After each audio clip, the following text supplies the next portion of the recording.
En este video voy a transmitir y explicar los resultados de una pequeña investigación cuya temática principal tiene por nombre Plurilingüismo y contacto de lenguas en la Romania europea. A manera de introducción, se procura explicar y analizar los hallazgos que se obtuvieron en torno a los subtemas el nacimiento y reconocimiento de las nuevas lenguas románicas, es decir, aquellas que denominamos como lenguas regionales, los distintos procesos que han experimentado y cómo se han concebido frente a distintas posiciones de los hablantes, los lingüistas y las lenguas nacionales.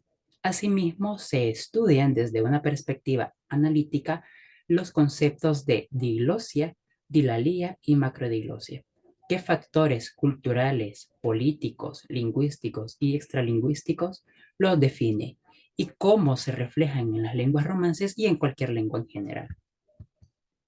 El primer tema a tratar es, en efecto, el nacimiento y reconocimiento de nuevas lenguas románicas.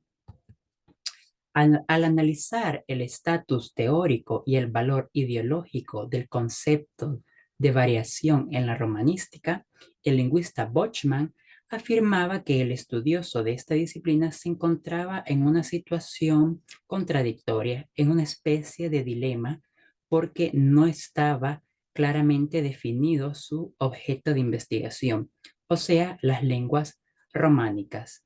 Y en torno a ello surgen preguntas de carácter relevante sobre cuántas lenguas romances existen y cuáles son estas en realidad. No obstante, hasta ese momento no se tenía una respuesta exacta, dado que desde la publicación de la gramática, una gramática alemana, nacieron nuevas lenguas y con ello se modificaron los criterios con que definirlas, que actualmente son 7, empezando por la concienciación y terminando por la internacionalización. Al respecto, Bochman enumera casos litigiosos que se agrupan en tres apartados. El primero de ellos es el de definir si estas son en efecto lenguas o dialectos, como en el caso del gallego, si es un dialecto del portugués o una lengua autónoma, el corso, si es una lengua o un dialecto próximo al toscano, o el friulano, un dialecto del italiano, un dialecto retorrománico, es decir, aquellas lenguas romances habladas en la alpina oriental y occidental, o si es una lengua. En segundo lugar, se toman en consideración las lenguas criollas con base francesa, portuguesa o española, y estas son descritas como dialectos o peor aún como patois, entendido este último como un idioma corrompido o una sublengua con una jerarquía en la que ésta se encuentra en un nivel bastante desprestigiado. Y finalmente, se toman en cuenta las lenguas de creación reciente, ante las cuales los lingüistas toman una posición de rechazo, como suele suceder con la lengua valenciana, que es considerada como un dialecto del catalán, lo que conlleva a su estigmatización. Lingüísticamente, resulta casi imposible definir lo que es una lengua y un dialecto con criterios concretos y sólidos, porque lo que realmente define estos conceptos son criterios puramente extralingüísticos, entre los cuales prima la conciencia de una comunidad de poseer un idioma propio como un signo de identidad que se diferencie de sus vecinos y con la necesidad de extender su uso en el caso de lenguas minoritarias. No obstante, se sabe que hay ciertas confusiones y conflictos en torno al tema, y ello es evidencia en Lombardía y Apulia, donde se hablan dialectos latinos, es decir, lenguas romances, que son mutuamente incomprensibles y que tienen menos fenómenos en común entre los que existen en la lengua española o la lengua portuguesa, pero que se toman en consideración como dialectos italianos, a pesar de que tienen menos rasgos en común que la lengua española y el portugués, que son consideradas como lenguas autónomas. No obstante, se ha logrado determinar que tras siglos de autónomo desarrollo cultural, Así como el español y el portugués se convirtieron en lenguas distintas, sucede igual con el noruego y el sueco, que son lenguas similares, pero con un código distinto, con un código lingüístico distinto, y lo mismo con el holandés y el alemán. Se espera, por tanto, que suceda lo mismo en Lombardía y Apulia. Para establecer el mapa de las lenguas romances actuales, es importante tener en consideración las nociones establecidas por el lingüista Clos. En primer lugar, lo que es una lengua distanciada. Se refiere a que una lengua se diferencia de otra por la distancia estructural, y una evidencia de ello es en el caso del vasco respecto del castellano. El vasco, una lengua prerromana que no guarda ninguna relación de parentesco ni de procedencia con el español, ya que esta lengua, el español, es producto de la evolución del latín. Por otro lado, una lengua elaborada puede no estar muy distante lingüísticamente de otro idioma que ya ha sido estandarizado y oficializado. Lo realmente importante en esta es que los hablantes la están consolidando como una lengua estándar a través de un proceso de concienciación, tal como ocurre con el gallego respecto del portugués, donde en Galicia se ha estado durante los últimos años en constante lucha para que se considere al gallego como una lengua autónoma e independiente del portugués. A raíz de todo esto, parece que nada puede impedir que cualquier dialecto pueda convertirse en una lengua estándar. Sin embargo, sus posibilidades se ven en desventaja cuando la población es una minoría, cuando es económicamente inestable, o cuando el sentimiento nacionalista, la identidad nacional y la identidad lingüística es débil o inexistente, y, en efecto, cuando la lengua dominante es una lengua mundial. Bochman entra nuevamente en escena y afirma que puede parecer una actuación que carezca de sentido científico el aceptar sin miramientos una decisión tan subjetiva e incluso arbitraria, el de estandarizar lo que se ha venido denominando dialecto como lengua. Pero es así como nacen las nuevas lenguas románicas, como el corso, el friulano y el ladino dolomítico. Y agrega además que de igual forma nacieron todas las lenguas románicas clásicas populares que todos conocemos, cuando se difundió la conciencia de que éstas eran independientes y diferentes del latín, y la comunidad de hablantes pues les dio un nombre particular y pasó de utilizarse en la oralidad para también incrementarse en la literatura y en documentos de índole administrativa y jurídica.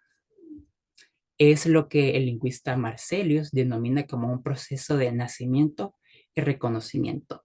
O sea que una lengua nace cuando se reconoce como tal e inician los procesos para su normalización. Pero, ¿hasta qué punto estas lenguas son vistas por parte de los propios hablantes y de los demás? ¿En qué sentido se establecen como diglosia, dilalía y macrodiglosia? En primer lugar, es importante tener en cuenta que es una diglosia. Según el sociolingüista Charles Ferguson, es el uso discriminado de dos variedades de la misma lengua. Es decir, una lengua tiene dos variedades, una culta y otra popular. Y los hablantes van a utilizar cada variedad según las circunstancias. Un ejemplo que presenta diglosia en las lenguas romances es el caso de Haití, el criollo de Haití y el francés, en donde se puede utilizar el criollo o el francés según las circunstancias del acto comunicativo. En este punto, cuando dos códigos lingüísticos están en situación de diglosia, es decir, en un uso discriminado, se establecen dos características importantes. La primera de ellas es una lengua A, o sea, una lengua alta que se considera superior y de prestigio, y que se impone como patrimonio y vehículo de cultura. Y una lengua B, o sea, una lengua baja, que se considera como la variedad popular y coloquial, que es propia de la cotidianidad y de la oralidad. la cual no goza de un cultivo literario y no suele utilizarse en los medios de comunicación, lo que puede conllevar a que la lengua se pierda si los hablantes no la usan. O, caso contrario, que se revitalice como ha sucedido en los últimos años con el criollo papiamento. En la Rumania europea hay diglosia en el sentido establecido por Ferguson en la Suiza italiana, donde la lengua estándar, o sea, el italiano, se utiliza en público y en la expresión escrita, mientras que el habla dialectal propia de la cotidianidad y del ámbito coloquial se utiliza en un dominio privado como podría ser en el ámbito familiar. Sin embargo, hay una situación general que se denomina diglosia conflictiva, que bien puede tender a la normalización, como en el caso del catalán en Cataluña, donde hay mayor resistencia por parte de los catalanes en utilizar su lengua con respecto al español, a una cierta normalización, como el gallego en Galicia, donde se preocupan porque el gallego sea lengua principal en la comunidad, o bien a la pérdida y a la sustitución de esta lengua porque los hablantes no la utilizan, como sucede en el caso del occitano en Francia.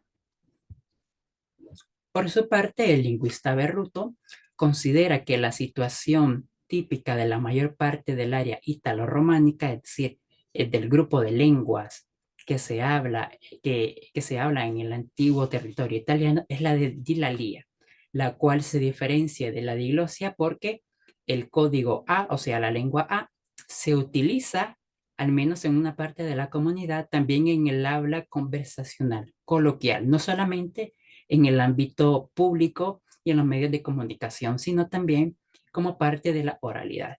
Y que además existen usos y dominios en que las lenguas A y B se utilizan, de manera que es normal escuchar a un hablante utilizar una variedad u otra de manera alternativa o de manera conjunta.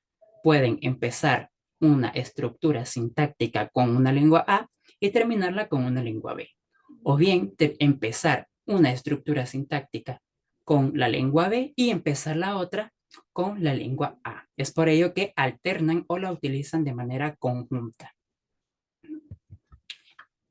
A la oposición fergusiana establecida como lengua alta y lengua baja se puede ampliar con un elemento de transición, lo cual sería una lengua M, una lengua media.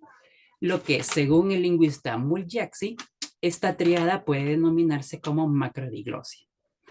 Un ejemplo de ello es lo que sucede actualmente en el catalán, donde un dialecto cualquiera del catalán y el español eh, se ve como una lengua baja respecto al español, pero jamás el catalán estandarizado va a ser una lengua baja respecto al español, porque en este sentido el catalán estandarizado se vuelve una lengua A y el español una lengua B. Y esto se entiende como el catalán y el español como lenguas eh, elaboradas, porque comparten un mismo origen y el catalán surge como resultado de un idioma ya estandarizado que sería el español.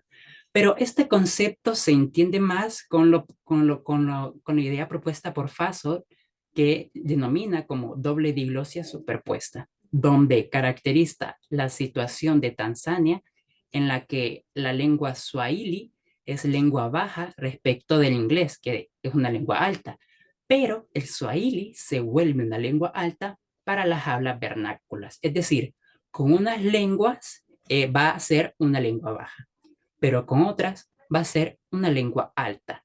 Va a depende de la lengua. Está en un término medio. Es por eso que existe esa triada de lengua alta, lengua baja o bien una lengua media. A manera de conclusión, se podría decir que el nacimiento y el reconocimiento de las nuevas lenguas románicas pues implica un despertar de conciencia lingüística por parte de los hablantes para iniciar con la posibilidad de establecer los procesos para su oficialización. Algunas lenguas regionales, pese a tener cierto porcentaje de hablantes, caen en situación de diglosia por consecuencia de la lengua dominante. Sin embargo, estas podrían revitalizarse con la contribución de los hablantes en instituciones que la favorezcan, así como sucede con el catalán, que tiene una mayor resistencia y pueden imponerse sobre la lengua nacional, que en este caso sería el español, y convivir en macrodiglosia, donde las hablas dialectales van a ser lenguas bajas frente al español, o sea, la lengua nacional, pero la lengua estandarizada va a ser una lengua alta frente a la lengua nacional. Muy bien, ahora estas serían las fuentes bibliográficas que he utilizado: Manual de Lingüística Románica de Bastardas y Gargallo, con a cargo este artículo de Fernando Rey, Plurilingüismo y Contacto de Lenguas en la Romanía Europea, y un podcast fantástico de la catedrática Eva Bravo, obtenido de YouTube. Muchas gracias.